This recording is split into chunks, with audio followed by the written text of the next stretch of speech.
ಊಟದ ಸಮಯಗಳು ಹೇಳಿ ಸರ್. ಈಗ ಸಮಯದ ಬಗ್ಗೆ ಕೂಡ ಒಂದಷ್ಟು ಚರ್ಚೆಗಳಾಗ್ತಾ ಇದೆ. ಬೆಳಗ್ಗೆ ತಿಂಡಿ ಅಂದರೆ ಇಷ್ಟೊತ್ತಿಗೆ ತಿಂದರೆ ಸೂಕ್ತ, ಮಧ್ಯಾಹ್ನ ಊಟ ಅಂದರೆ ಇಷ್ಟೊತ್ತಿಗೆ ಸೂಕ್ತ, ರಾತ್ರಿ ಊಟ ಇಷ್ಟೊತ್ತಿದ್ರೆ ಸೂಕ್ತ, ಟೈಮಿಂಗ್ಸ್. ಇವಾಗ ಬೆಳಗ್ಗೆ ಎದ್ದೇಳ್ತೀಯಮ್ಮ, ಬೆಳಗ್ಗೆ ಎದ್ದ ತಕ್ಷಣ ಒಂದು 8 to 10 hours ಖಾಲಿಯಾಗಿರುತ್ತೆ ಹೊಟ್ಟೆ.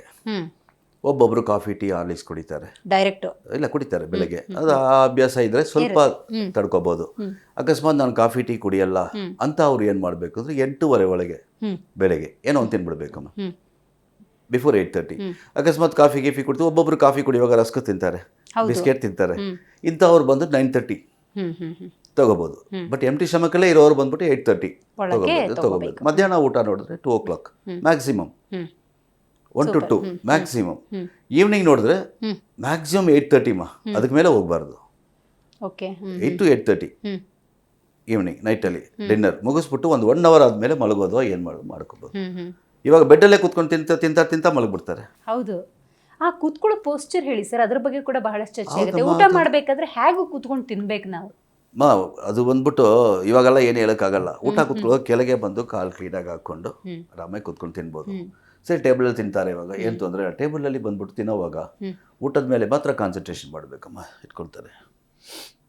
ಮೊಬೈಲ್ ಅದು ಹುಳಿ ಇದೆಯಾ, ಸಿಹಿ ಇದೆಯಾ, ಕಸರೆ ಇದೆಯಾ, ಏನು ಹಾಕಿದ್ದಾರೆ, ಏನು ತಿಂತಾ ಇದ್ದೀವಿ, ಯಾವ ಕರ್ಮ ಗೊತ್ತಾಗಲ್ಲ.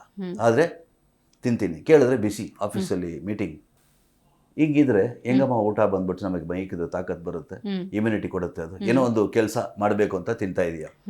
ಇವರಲ್ಲ, ದೊಡ್ಡವ್ರಿಗೆ ನಾನು ಹೇಳ್ತಾ ಇಲ್ಲ, ಚಿಕ್ಕ ಹುಡುಗರು ಅಷ್ಟೇ. ಆ ಸೆಲ್ ಫೋನಿಂದ ಎಷ್ಟು ನಾಶನವಾಗ್ತಾರೆ ಗೊತ್ತಾ. ಒಂದು ದಿವಸಕ್ಕೆ 18 hours ಅಂದರೆ 12 hours ಅದರಲ್ಲೇ ಇದ್ದಾರಮ್ಮ. 12 hours ಅದರಲ್ಲೇ ಇದ್ದಾರೆ. ಏನು ಮಾಡೋಕ್ಕಾಗುತ್ತೆ ಮತ್ತೆ? ಊಟಕ್ಕೆ ಹೋಗ್ತಾರೆ, ಹೋಟೆಲ್ಗೆ, ರೆಸ್ಟೋರೆಂಟ್ ನೋಡಿ, ನೀವೇ ನೋಡ್ಬೋದು. ಇವತ್ತಿನ ನೋಡಿ, ಯಾರು ಡೈರೆಕ್ಟ್ ತಿನ್ನಲ್ಲಮ್ಮ. 90% ಸೆಲ್ ಕೈಲಿ ಇಟ್ಕೊಳ್ತಾರೆ. ಫ್ಯಾಷನ್ ಅವ್ರಿಗೆ ಅದು ನೋಡ್ಕೊಂಡೇ ತಿನ್ನೋದು. ಏನು ಪ್ರಯೋಜನ? ಹಿಂಗಿರುವಾಗ ಕಾಯಿಲೆ ನನಗೆ ಬರುತ್ತೆ ಅಂದರೆ ಯಾಕೆ ಬರಲ್ಲ ಕಾಯಿಲೆ? ಕಣ್ಣು ಹೋಗ್ಬಿಡ್ತದೆ, ಯಾಕೆ ಹೋಗಲ್ಲ ಕಣ್ಣು? ಆಗಲೇ ನೀವು ಮೊಸರಿನ ಬಗ್ಗೆ ಉಲ್ಲೇಖ ಮಾಡಿದ್ರಿ ಸರ್. ಚರ್ಚೆ ಆಗ್ತಿರುವ ಕೆಲವೊಂದು ನಾವು ಕೂಡ ಗಮನಿಸ್ತೀವಿ. 6:30 ನಂತರ ಅಥವಾ ಸಾಯಂಕಾಲದ ನಂತರ ಮೊಸರು ತಗೋಬಾರ್ದು ಅಂತಾರೆ, ಹೌದಾ? 6:30 7 ಗಂಟೆ ಮೇಲೆ 100% ಮೊಸರು ಡೈರೆಕ್ಟಾಗಿ ತಗೋಬೇಡಿಮ್ಮ. ಮೊಸರನ್ನ ತಿನ್ಬೋದು, ಮೊಸರು ವಡೆ ತಗೊಳ್ಳಿ, ಮೊಸರನ್ನ ಯಾವುದೋ ಇದು ಮಾಡ್ಕೊಂಡು ತಗೊಳ್ಳಿ, ಮೊಸರಲ್ಲಿ ಒಂದು ಸಕ್ಕರೆ ತೊಗೊಂಡು ತಗೊಳ್ಳಿ. ಇವಾಗ ನಾರ್ತ್ ಸೈಡ್ ಎಲ್ಲ ನೋಡಿದ್ರೆ ನಿಮಗೆ ನೈಟಲ್ಲಿ ಲಾರಿ ಡ್ರೈವರ್ಸ್ ಎಲ್ಲ ಇದಾರಲ್ಲ, hard workers, not lorry drivers, ಮೊಸರನ್ನೇ ತಿಂತಾರೆ ನೈಟಲ್ಲಿ. ನೀವು ಕೇಳಿರ್ತೀರಾ, ಈ ದಾಬಾಗಳಿದೆಲ್ಲ, ಅಲ್ಲಿ ಬಂದರೆ ಮೊಸರನ್ನ ಕೇಳ್ತಾರೆ, ಇಲ್ಲಾಂದ್ರೆ ಬೇರೆ ದಾಬಾಗ ಹೋಗ್ತಾರೆ ಅವರು.